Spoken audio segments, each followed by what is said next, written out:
Hello everybody. In relation to my session 6 on statistical energy analysis, in this case about waves in fluids, it is time to switch to a software package that comes with the lecture and the book. This software is called Pyva. It means Python toolbox for vibroacoustics. Really by accident it sounds like my name, Pyva, but this is really an accident, but this is why I like this acronym. And the best way to start with Pyva is to just visit the page pyva.eu, where you will find the full documentation of the page. It is definitely necessary that you are familiar with Python. I mean, if you are a completely Python newbie, you will not be happy. But if you have some knowledge about Python, how to install modules and so on, and to use a realistic IDE, it's a perfect option to follow the examples in the book and also the examples in the lecture.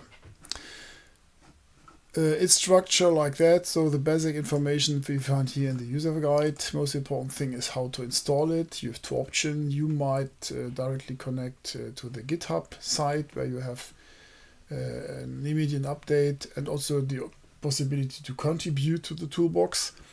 If you would just like to use the toolbox, the classical version of installing it is using the Python package index, and this is done by pip install Pyva toolbox, the usual way. In creating models, you find typical examples, how to use it, how to apply it, how to calculate double walls, whatever. And this is always the best case if you are interested in a specific engineering problem. But this will come later. Good, and you will have the toolbox description which goes step by step through the different packages, and in the API will find all the packages that are given there, and most of the details are described here in this functionality. So what we need now, as mentioned, we talked about waves and fluids, and the package that you need is a property package. Why is that? Because in properties there is a class which is a module which is called material classes, and in the material classes you have the fluid module. And this is what makes sense and what we need in the use and explanation of all the things that we have done and learned in the fluid waves session. Good. So then let's get to the Pyva examples. So I would really recommend to use the Spider IDE. I really like it because it's quite MATLAB-like. You have always an overview about where you are. You see what the modules of your function site. You have variable explorer, etc., etc. In the current example, we could stay with the simple IDE. We don't have to go so much into detail. Good. So whenever you start in Python and you're doing numerical calculation, you should always import NumPy in the usual form. Those who are not familiar with it, NumPy is the numerical Python module which provides a lot of matrix manipulations, matrix solvers, and so on and so on. This is more or less the library that makes Python to something which is related to Octave or MATLAB. Good.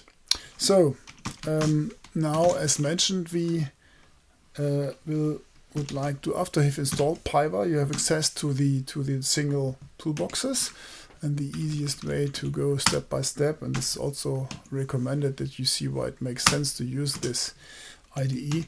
You have an auto fill that makes typing much easier.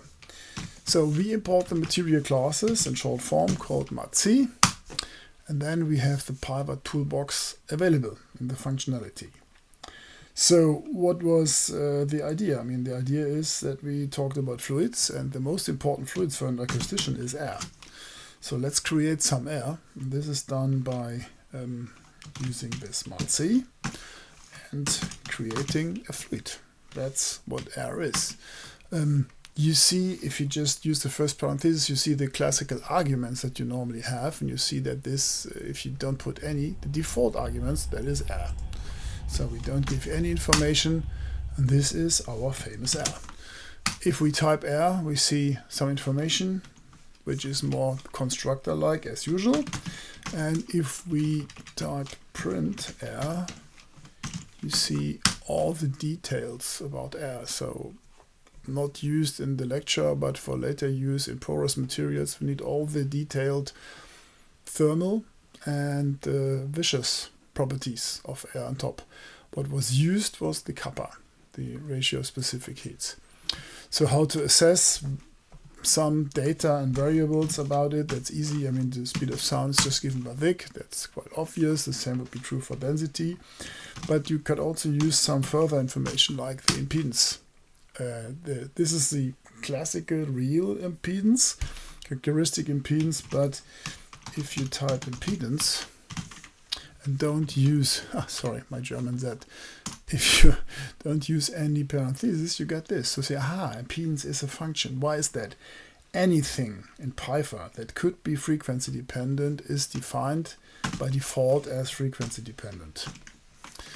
And this is also true for impedance, because it could be some damping effects or whatever, and then it would be much easier to use this one. So you see omega would be the function, so we take the default value because there's no big change in it. So you see that there's a minor complex part of this impedance, but if you keep in mind this is the complex part that is related to the damping loss factor, which is defined as 1%.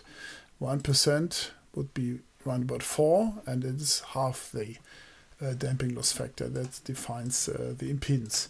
The same is true for the wave number, which is definitely frequency dependent in any case. So this is why there is no default value.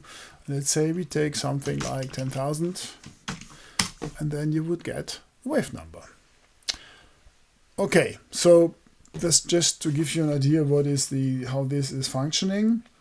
If you, for instance, would like to use water,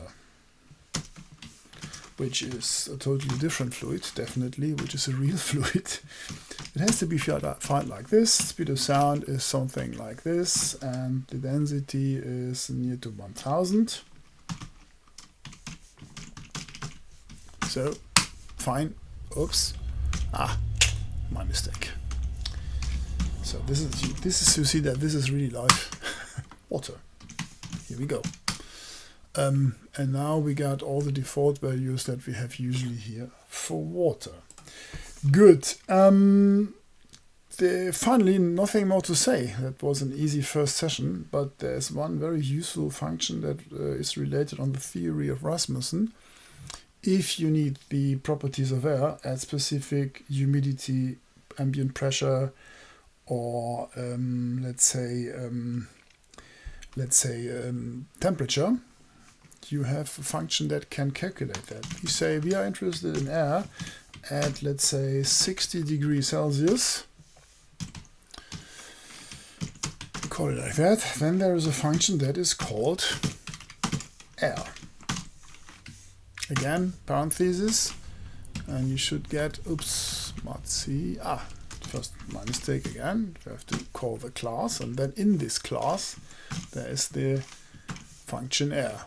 So, and then we can define the temperature, but it has to be done in Kelvin, so it should be, Kelvin, 60 degree would be something like this. Oops, no, that's not true. Something like this would be 60 degree.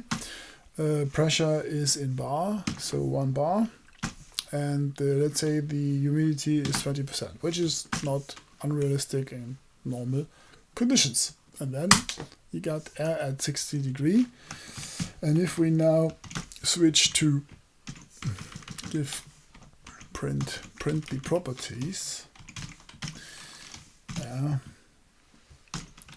so again, autofill check. Zack. You see there are some changes regarding to the standard air. Let me recall print air, and then we see what we get there. So you see higher temperature in air gives a much higher speed of sound. the density is decreasing and the viscosity is getting higher. So, by the way, this is a proof that this is a gas. That's where the particles, the higher the temperature, the higher the viscosity. That's a property of particle gases. Good.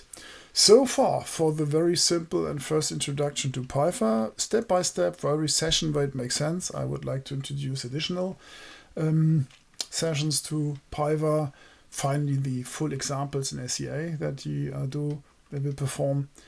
Have fun, have a nice weekend, nice evening, and I'm looking forward to session 7 of the lecture. Okay, enjoy and see you later.